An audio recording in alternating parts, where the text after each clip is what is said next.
শুনতে দেবে না, বিভিন্ন লাইন করে বুঝতে হবে এরা মুসলিমের আত্মীয় স্বজন। আমার মনে হয় একটা এছাড়া 7 নম্বর পারা, 10 নম্বর ইসলাম, 11 নম্বর লাইন, 33, 34 নম্বর আগে আছে।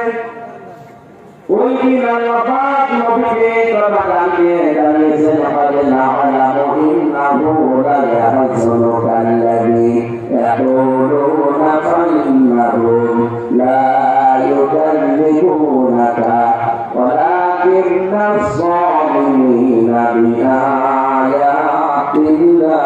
ইয়াজহাদুন। এর আগে আল্লাহ অবশ্যই জানি ওরা যা বলে আমার কষ্ট হয়। ওরা আপনাকে যে সমস্ত নাম দিয়েছে, জাদুকর বলে, আপনাকে পাগল বলে, কবি বলে, গণক বলে, আমরা কষ্ট হয় জানি, কিন্তু দেখেন কোনদিন ওরা আপনাকে মিথ্যাবাদী বলতে পারে না।